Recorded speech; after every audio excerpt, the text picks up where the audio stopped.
I believe that you, wherever you are right now watching me in the world, and the majority of traders who are not profitable for one reason, and it is psychology based. And I'm here to prove that to you right now. I've read damn near every single Forex trading book out there in the world, and I'm going to outline the 20 best pieces of advice from those books. I mean, like, all 20 of them are like crack. It's not in order, but it's like the purest form of crack cocaine in the 80s, right? All right, let's get right into it. So, top 20, very, very important, right? So I wrote it all on my phone.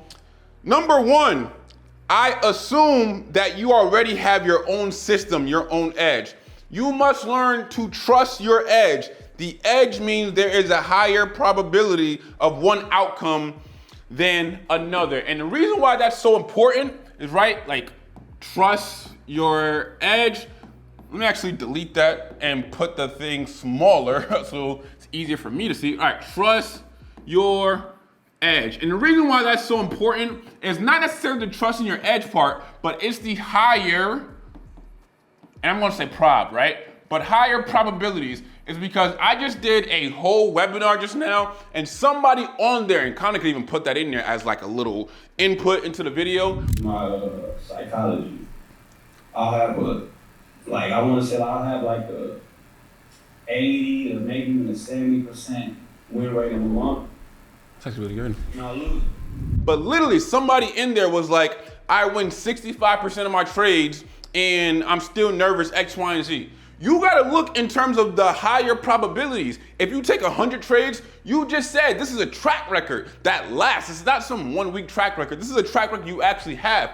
You win 65% of your trades. That means 35% of them you are going to lose. You take 10 trades, you're gonna win 6 basically, or 6.5, 7, whatever the case may be, right? Like, that's just the reality. So when you think in terms of probabilities, then you learn to actually trust your edge, and that's actually a great piece of advice because we're not gonna win every single trade. But if we learn to think of it in terms of probabilities, I have a higher probability to win this trade over losing because of my 65% win ratio. Meaning I can lose the next 5 trades, but out of 20, that's my 35%. Then I'm gonna make the other 65%, right? So that's number 1. Number 2, and this is actually a long one, people expressing their beliefs about the future make prices move, not models / fundamental analysis. The fact that a model makes a logical and reasonable projection based on all the relevant variables is not of much value if the traders who are responsible for most of the trading volume are not aware of the model or don't believe in it. As a matter of fact, many traders, especially those on the floors of futures exchanges, who have the ability to move prices very dramatically in one direction or the other, usually don't have the slightest concept of the fundamental supply and demand factors that are supposed to affect prices.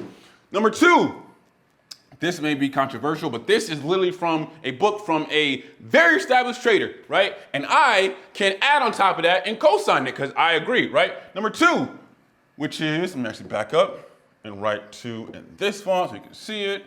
There we go. And then back to the mini one. Number 2, fundamentals, X.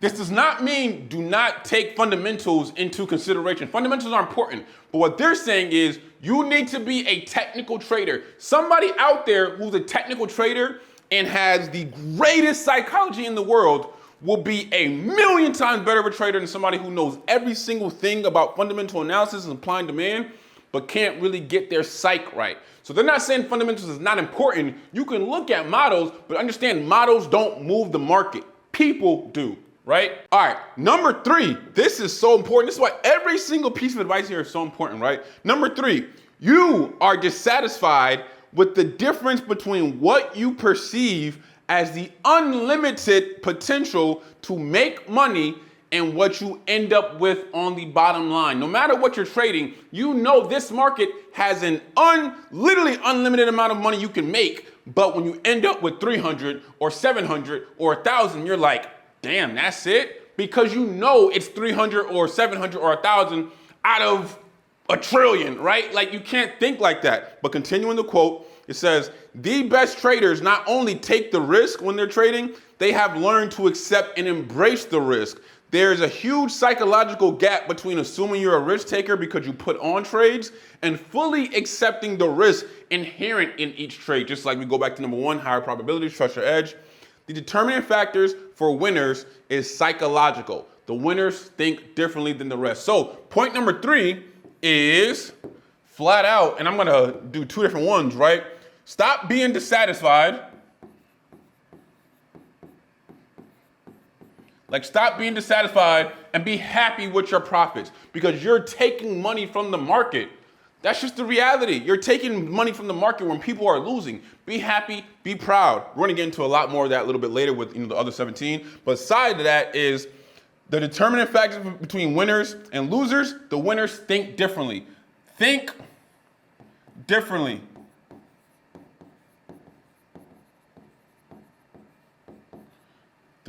Sorry. And actually, let me start looking at this camera.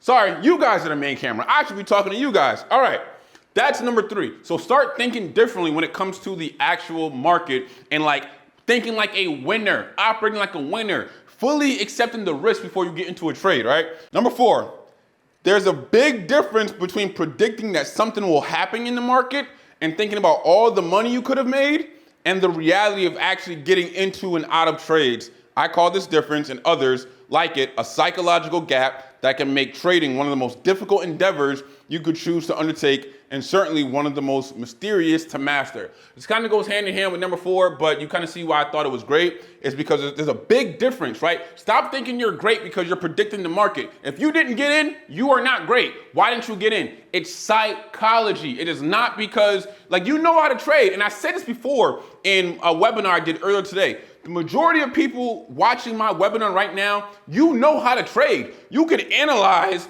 the market from top down. You can bring a person in who doesn't know anything about the market and tell them everything. What you can't tell them is how to have heart when you're about to go into a trade, how to press buy or sell and be perfectly okay with the outcome no matter what. Think different. There's a difference between understanding trading and actually being a good trader. So I'm just gonna put 4, it's a difference, same as the one above. Similar. Number 5. I've worked with countless traders who would spend hours doing market analysis and planning trades for the next day. Then, instead of putting on the trades they planned, they did something else. The trades they did put on were usually ideas from friends or tips from brokers. I probably don't have to tell you that the trades they originally planned but didn't act on were usually the big winners of the day. Now, before I continue, so far, these books are from Trading in the Zone. All 20 lessons are not from Trading in the Zone, just like the first, 8 or whatever, and then we have a bunch of other books as well, right? This is Trading in the Zone is just, like, in my opinion, the best trading book out there in the world. So, of course, a lot of the advice is gonna come from there, but literally like 12, 13, 11, I don't know how much it is, comes from other books, right? But they're just books number 2, number 3, number 4, number 5, right? All right, so back to number 5, right? Stop. Oh, I'm actually smaller. Stop going against. I'm gonna put your, because I'm lazy right now. Against your bias. Right? If you have a bias, again, back to number 1, higher probabilities. If you have an actual bias, stick through it. Do not listen to your community, the person you're learning from, no matter what. They have their own bias. Of course, you may be like, oh, this person's been trading longer than me, so maybe they know the truth. That's a fact, and I understand that perspective, but the reality of the situation is you're never gonna get better until you trust yourself, because when you win, you can say flat out, I did this myself, as opposed to, oh, I learned from this person, right? Let me actually go to the bottom to a different book, and then I'll come back up to like these ones and kind of mix and match them, because I know where I stopped at, right? Let's move it up now. Number 6. We got 20, guys, so stick with me. Stick with me. Number 6. There are always going to be opportunities as long as you stay in business. Your rules are designed to keep you in business, in trading business, obviously, and have you at maximum performance. In early March, I was up over $67,000 on very small position over 3 weeks. In about 2 hours, I lost half of that. But all of my rules went into effect, and I wound up coming out of the entire position with about $35,000 in profit. I didn't blame myself for losing the other $32,000. In the old days, I would have said, I made $67,000, but I was so stupid and lost $32,000. That's not successful investing. Now, to me, successful investing is following my rules. If money's gonna be made, fine, right? So number 6, follow your rules. And that may feel simple, but it's deeper. Like he said, I made $67,000, right? So he made, right here, $67,000, right? But eventually he ended up losing 32, oh no, I think it's 35. Yeah. No, he lost 32,000, right? 32,000 of that and came out with 35,000 in profit. A lot of you guys would say flat out, I made 67,000, but like you would like literally, what you're talking about in this paragraph right here, like you would literally be so upset at yourself that you gave back 32,000 to the market. You beat yourself up, you think about it, you harbor over it for literally like weeks at a time. Whereas he said, it was part of my trading strategy. I literally saw the same setup that I usually trade my peers with. I usually win this setup. This time I lost. It's okay. I walked away with 35,000. That is positive reinforcement, right? I walked away with 35K, not, oh, I lost 32K. You can know you lost 32K, but don't harbor on it, right? Follow your rules, right? Bring this up even more. Number 7, 13 more, guys. All right, number 7, he said the great traders rely on thinking about risk to reward rather than being right? And that may be simple, but it's not. If you look at the market in terms of specifically my risk to reward ratio, no matter what, is 1 to 3. If I see a 1 to 3 setup, I'm going to trade it. If you look at it from that perspective, you don't care about being right. You care about you saw what's in your trading plan and you're going to trade it. You're going to execute it, right? So if you looked at it from that perspective, things would change, right? So risk to reward over being right. And what I mean by being right is most people want to be right so much so that if they have any inkling of doubt, which most people do when they trade, they're like, you know what, this may not be the best setup, the best trade, I'm gonna pass on it. And it could have been right. Whereas like if you just, this is why a lot of EAs and AI robots make more money than regular traders, because if you put a system in an EA and say, every time you see the setup, trade, they do it robotically. It's a robot, right? No emotions. Number 8. The biggest mistake a trader can make is to not follow his rules. What's worse and what's more, if you don't have any written rules for making a trade, then everything about that trade is a mistake. Everything is a mistake, right? Everything. If you don't have a trading plan, if you're watching this right now and you call yourself a trader, but you can't look or find a Google Doc or in your notes and a detailed list on what you're looking for in terms of setups, how many pips you're looking for, the pairs you only trade, the time frames you trade on, the sessions you trade on, what news affects the certain pairs, like all those things. And like, if this happens, I do this, and like outline your psychology in certain situations, you're not a trader. You're a wannabe trader. I don't mean that in like a negative way or like a disrespect. I just mean like seriously, right? Like you have to track everything, like literally track everything. Metrics are your best friend, right? Number 9. This is good. In addition to not over trading, this is from Market Wizards, by the way, Marcus stresses the importance of committing to an exit point on every trade. Before I continue, if you don't know who Marcus is, he's somebody who was trading, literally was negative for 7 or 8 years, and after that ended up making 88 million over the next 8 years, right? It happens, right? You're not gonna be profitable in your first year. Maybe you can be, but like a lot of traders out there just try, and then eventually they get through that door. A lot of times people quit, or not quit. A lot of times people lose because they quit, right? The statistics of, oh, this many people, traders lose because they quit, as opposed to, oh, I'm 8 years in, and then boom, I had my moment. Now I made 88 million over the last 8 years because the first 8 years were pain and torture, and I know what not to do, and this is how I got 88 million, right? This is Marcus, right? Market Wizards, by the way. Stress the importance of committing to an exit point on every trade. So do not have trades where you're just trading, and wherever the market goes, where it goes. Have an exit point. He feels that protective stops, like stop losses, are very important because they force this commitment on the trader. He also recommends liquidating positions to achieve mental clarity when one is losing money and is confused regarding market decisions. So every time you get into a trade, of course you think every trade is going to be a winner because you're getting in the trade, right? You think it's going to win, right? But if you're in a losing position and the market is going against you, there's a big chance you may want to get out, especially if you start getting confused about the actual decisions the market is making, right? He suggests that following the advice of others, even when they are good traders, often leads to some problems as it combines the worst elements of both traders. Because one trader may be right, and this person may feel like, oh, I'm reliant upon this trader. That person may be wrong, and this person may feel like he sucked because that trader's wrong, right? You can learn from somebody, but if you're following somebody's every move and every trade and every piece of advice, you're not building it for your own, and chances are that could be bad, right? And this is still the same advice. Finally, despite being an aggressive trader, Marcus strongly believes in being restrictive in selective trades. He advises waiting for those trades in which all the key elements line up in one direction. By doing so, you greatly enhance the probability of success on each trade. Making lots of trades when the conditions appear to be only marginally in favor of the trade idea has more to do with entertainment than trading success. There's a lot there to unpack, right? But I kind of unpacked a little bit of it, right? Commit to an exit. Commit to it. Stop losses. Commit to it, right? Your own, basically, strategy or plan or, advice, right? Commit to it. Be patient and restrictive, and stop making so many trades. That's more entertainment than actually being a trader, right? Restrictive. Right? Cool. Number 10. This kind of goes back to one of the ones we talked about earlier in terms of fundamental analysis. Halfway there, guys. Number 10.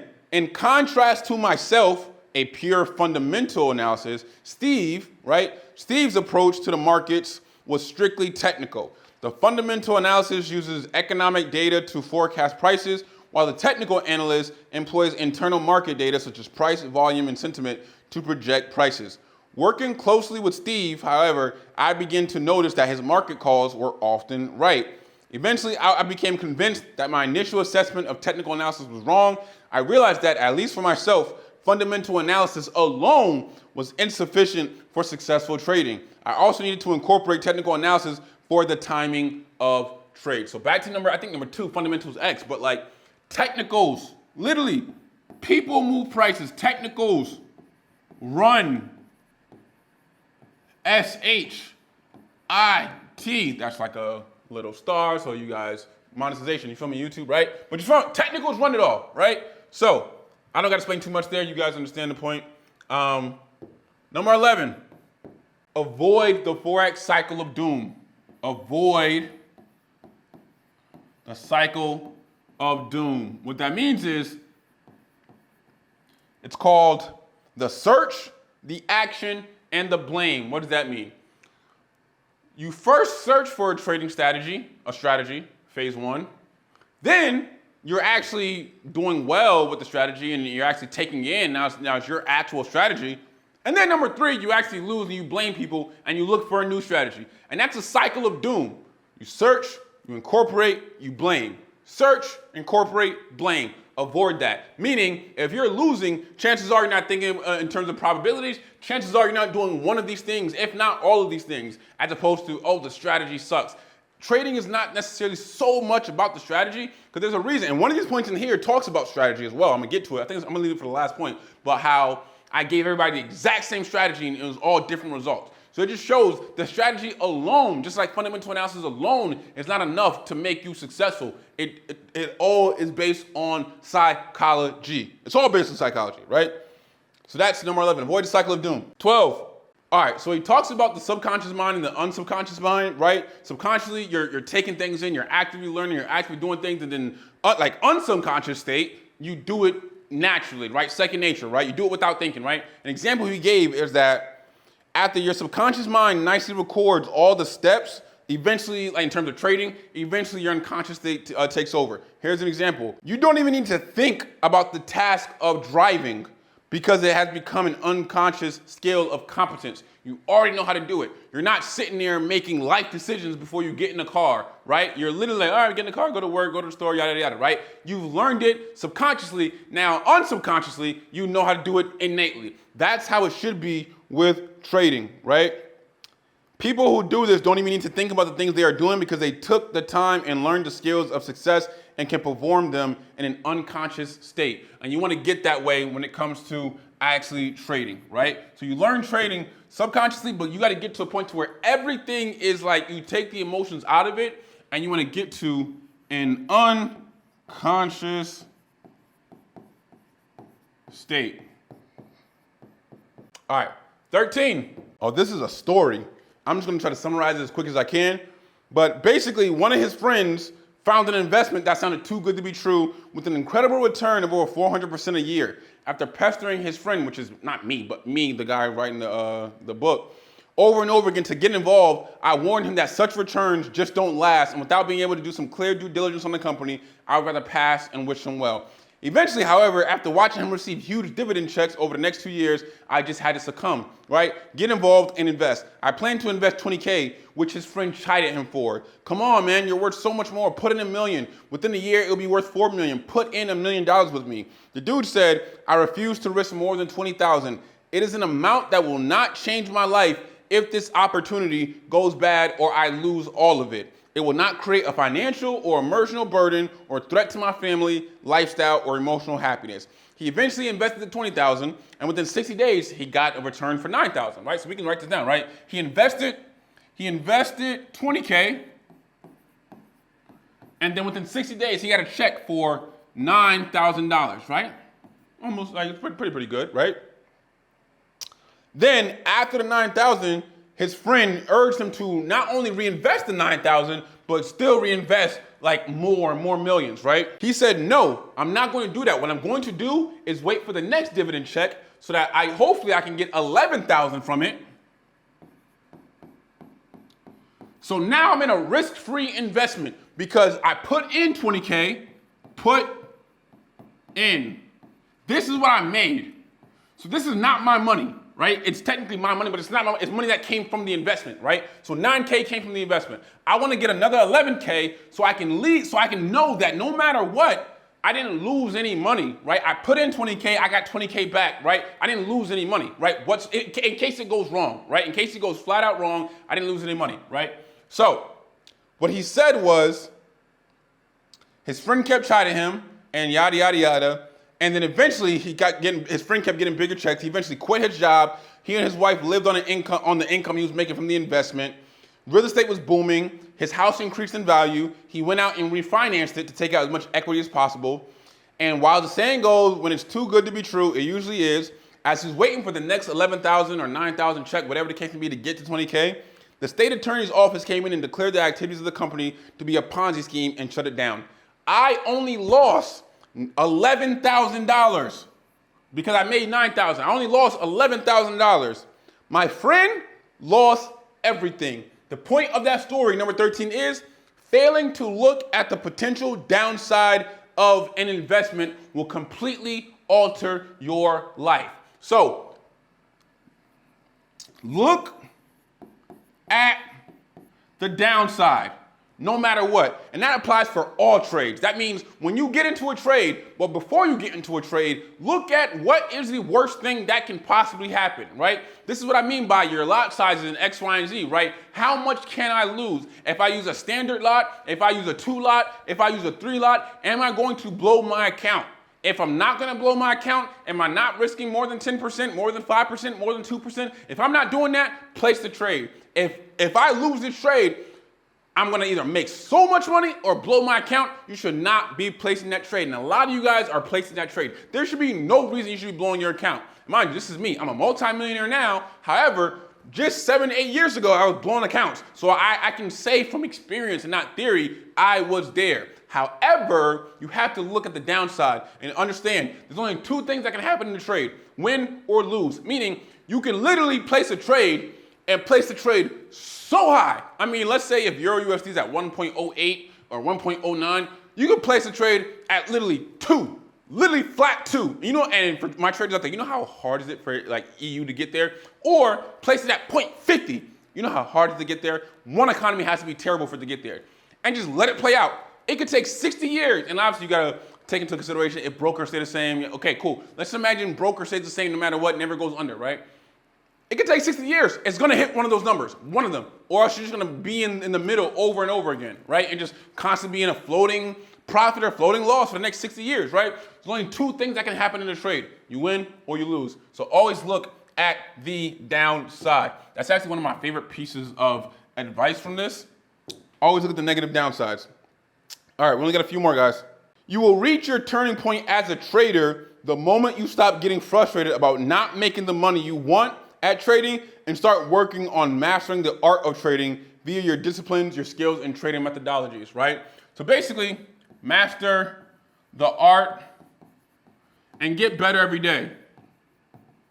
I made this analogy back in 2020 when I was in the circa the penthouse, where I was like, if you never touched a basketball before a day in your life and you practice every single day for 31 days, you're still not gonna beat me in the one-on-one, and you're still not even gonna score a point on me in the one-on-one. However, you got better. Like, no matter what, if you just focus on getting better day by day, within a year, 2 years, 3 years, 4 years, make it an actual journey, big difference. There's a reason why Jake Paul, literally all of a sudden, if you look at his old videos, he's a Disney star, he's a YouTuber. Now, if you look at it before and after, this dude is fighting crazy. And I don't just mean obviously the people he's fighting in terms of Anderson Silva and Nate. I'm not talking about that, right? I just mean like, look at him in the gym. He looks like him, right? You feel what I'm saying? Like, go back to look at how his body was and how he was acting as a 18-year-old kid versus how he's acting now, right? So when you look at and you're okay with the process, you're okay with the process of getting better, just getting better day by day, getting better over and over again, you will be better at trading. 15, literally almost there, guys. For example, he goes right into a story. You could perceive an opportunity to sell high, sell, markets up here, sell high, and act on that perception by entering the market with a short, thinking it's gonna come down. But from the point you enter, let's say the market went in your favor, and then violently reversed itself. In doing so, it quickly went through your entry point and kept on going, only a few rest periods and minor little retracements. Each rest or retracement, boom, boom, boom, could have been an opportunity to get out of your short position and reverse yourself. What would stop you? The answer is inside of you. If you breathe a sigh of relief each time the market paused or retraced a bit, choosing to believe it was finally all over, then I ask you, what is all over? Is it possibly the fact that you won't have to confront yourself and say I'm wrong? That again is inside of you. What we're basically saying is when market reverts violently against you and it just retraced in little rest periods, you guys would breathe a sigh of relief. Okay, maybe it'll come back down in profit. Maybe I can get out with like a small profit. As opposed to just what I said earlier, just cutting your losses. Get out here, get out here, get out here. But you're just waiting and waiting and waiting. Now, I can understand the argument. I'm just gonna, I go in with a perceived stop loss and TP. My TP is down here because I sell. My TP's, my stop loss is up here. You're just letting it hit your stop loss. I get that. But sometimes you maybe want to just cut your losses because you know it's a loser. Because it went down here and it violently turned against you. And then you see the uptrend. There's an uptrend right here, right? A, B, C, D, E, right? You feel me? So keep that in your mind. No more side reliefs. Cut your losses. So I got to put an actual point there. The actual point is get out.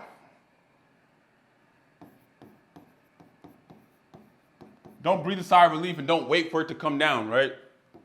Probabilities. Chalk that to one of the 35%, right? 16, almost done.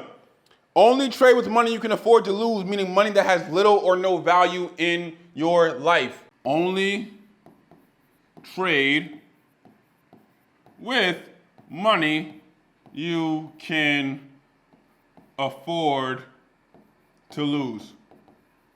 Thus, if you allow it, the market can always tempt you into thinking there may be more to be had in a winning trade and always give you something to hang on to in order to justify your hope that it will come back and make you whole if you are in a losing streak, right? Or in a losing trade. Succumbing to either one of these temptations subjects you to the possibility of some very negative and painful consequences. So keep that in your mind, right? When you only trade with money you can afford to lose, like the person above, you're not tripping, you're not stressed, you're happy, you're good. If you lose, it is what it is because it's money you can afford to lose, right? There's a quote from The Millionaire Fastlane. Of course, you're getting something of value, so take this with a grain of salt. But The Millionaire Fastlane, where he's talking about how do you know if you can afford something? If you can buy it twice without even blinking, you can afford it, right? We go to the store to buy gum. we don't think, oh, this gum is 99 cents or $1. We just buy the gum, right? We just buy it without even thinking about it, right?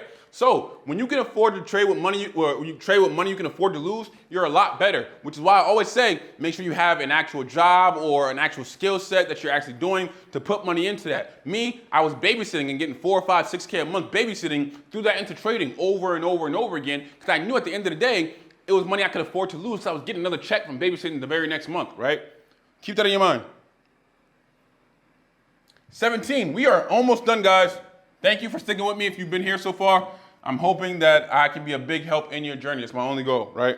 Number 17, the market owes you nothing regardless of what you want or think or how much effort you put into your trading. The market owes you nothing. I'm gonna put none. Market owes you nothing, right? No matter how much effort you put into it, the market owes you nothing, right? Like, there was a quote in there that didn't make the list, but it was just like, just think about when you're swimming. The ocean doesn't owe you anything. When people drown, they drown because they don't really have respect for the ocean. The ocean didn't do anything wrong. It's doing what it does every single day, every single night, like clockwork. It's just be the ocean. You decided to get into it. You decided to go very, very far without an extra person, without a life jacket. Like, you did that, right? So when it comes back to here, understand the market owes you nothing. Like, there's great swimmers who drown because of an accident, right? You could be a great trader, but the market owes you nothing. So when you come into the market and understand the market doesn't owe me nothing, I gotta take it, you'll be a lot better of a trader. 18, did you ever wonder why leaving money on the table is often more painful than taking a loss? When we lose, there are any number of ways in which we can shift the blame to the market and not accept responsibilities. Oh, it was a news spike. Oh, it was this and it was that, right?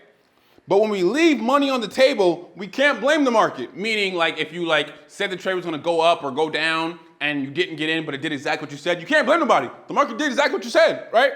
The market didn't do anything but give you exactly what you wanted, but for whatever reason, you weren't capable of acting on the opportunity appropriately. In other words, there's no way to rationalize the pain away. So what you gotta start doing is executing, right? And take responsibility. Almost done, guys. Take responsibility. There you go. There we go. Yeah. Take responsibility for your trades, right? Because when you leave money on the table, then you know it's your fault. When you don't leave money on the table and it's like, oh, you just flat out just lost, you could blame everybody. You don't want to do that, right? I'm going to do 21, so there's 3 more, but the next one is quick, and then my next 2 are my next favorites, right? 19, if you teach a monkey to do a task and consistently reward it every time the task is done, the monkey quickly learns to associate a specific outcome with the efforts. If you stop rewarding it for doing the task within a very short period of time, the monkey will simply stop doing the task. It won't waste its energy doing something that it has now learned it won't be rewarded for, right? Obviously, I'm not gonna call you a monkey, right? But reward yourself, right? The monkey understands if I do this, I'm going to get rewarded, right? And a lot of you guys will make money in the market flat out, and you won't reward yourself. You won't take it out to get a haircut. You won't take it out to buy your mom's rent, take your girl shopping, take your man this. You won't spend it on a vacation. So you don't have any positive reinforcements with the market. So like if you make money and you just leave it in there, that's not positive. You just made it, did nothing with it, right? At least when you get your check from work, you know I'm gonna work and I'm gonna get my check and I'm gonna go, even if you want to, go to the club, go to a party, but there's positive reinforcements with yourself. I'm gonna spend it on a gift. So that's why you keep going to work, to pay your rent, to pay your bills, to live in a house, X, Y, and Z. But when you just make money in trading just to make it and do nothing with it, there's no positive reinforcement with that. All you have is negative reinforcement, because when you lose, they take the money out of your account immediately, right? Out of your trading account, trading balance, it's gone, and that's a negative reinforcement. So you have more negative reinforcements than positive reinforcements, and that's not a good thing. You gotta keep rewarding yourself with every withdrawal. Every time you make money, I don't care if it's $30, take 12 out and go buy something with it, right? Flat out buy something with it, right? 20. This is actually my favorite one. I'm gonna give you like a bonus one at the end of it, but this is my favorite one. The lack of fear, when it comes to trading, translate into a carefree state of mind, similar to the state of mind many great athletes describe as a zone. The reason why this is my favorite piece of advice ever in trading is because I'm a former athlete, right? If you've ever had the occasion to experience the zone in some sport, then you know it is a state of mind in which there's absolutely no fear and you can act and react instinctively. You don't weigh alternatives or consider consequences or second guess yourself. You are in the moment and just doing it. Whatever you do turns out exactly what needed to be done. Athletes who reach the point where there's absolutely no fear of the consequences of screwing up will usually and quite spontaneously enter the zone. What that means is, when you're playing basketball or any sport out there, you're not literally thinking of every single small mistake you can make. Because if you do, that'll affect you on the court. Right? I feel like Bronny James has so much pressure on him right now, being the son of LeBron, that like he's thinking of, and then people are criticizing him on all the sports shows, being a 55th draft pick. He's thinking about every single thing when he's playing, so it messes with him, in my opinion, right?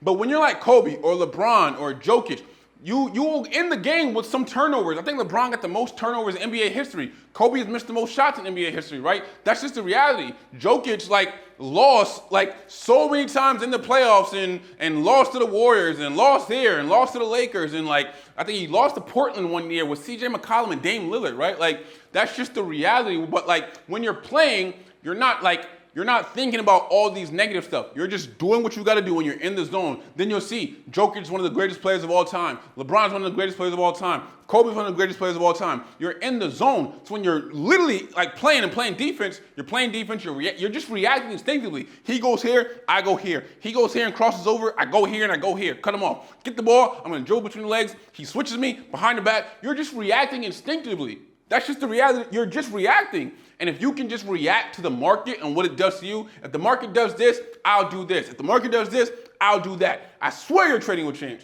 So number 20, I'm just going to say have an if-then mindset. If the market does this, then I will do that just like professional athletes do. Greatest piece of advice I can give you.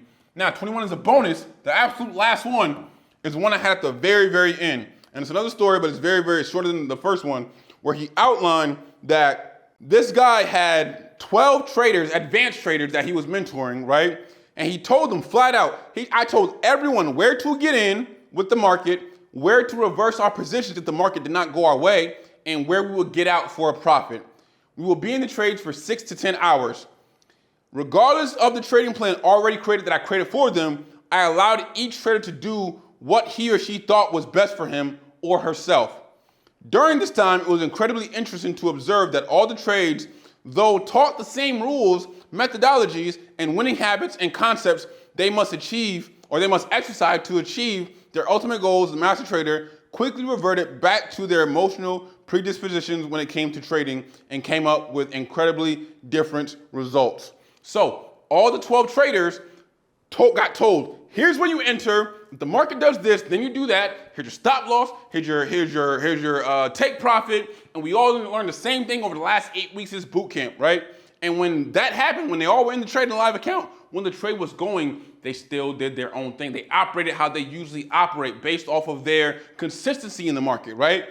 And what he said was, the lack of belief coupled with perceived fear of potential loss is what forces them to bail out and lose money, right? Only 1 or 2 traders out of those traders displayed the exact emotion needed to happen, and they're the ones who had the highest accounts and actually won all their trades. Not all the trades, but in terms of in that exact moment, won the trades of that day, of that week.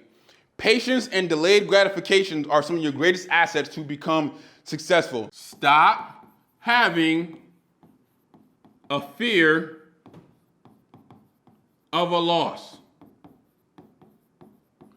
Now, again, back to the first point I made about 65% and 35%, you're going to lose, right? But when you have this fear, right, and coupled with oh, I can possibly do this, I can possibly X, Y, and Z and lose, you're going to naturally lose or psych yourself out. Or if you see one red candle going against you, all of a sudden you're going to force yourself to get out the trade. You have to stop doing that, period, point blank. Let me actually pull my phone up again to actually continuously read that part. Patience and delayed gratification are some of your greatest assets to become successful, right? Because even in that thing, he outlined, there was a study done with kids where a guy monitored a bunch of kids in the room, and then he said, I got marshmallows for you guys, and if you guys wait 15 minutes, you can get 2 marshmallows. If you wait another 15 minutes, you can get 3 marshmallows. But if you want it right now, you can have it right now, but I'm going to leave. When he came back, half the class ate the mushroom, half the class waited for 2, right? And then they followed those same kids throughout their life, like 30 years later, they followed up with them, and they realized those same kids who took the marshmallow and then had no patience had lower income jobs and didn't have the best situation because like they still had the same characteristics, the same personality in terms of I need everything right now at my disposal. The ones who exude patience and was cool and had delayed gratification, they had the higher incomes, happier lifestyle, successful marriage. Like, it's an actual study, but I think Marcus, I'll link it in here. It's in this book specifically, The Forex Mindset. You'll read it in here.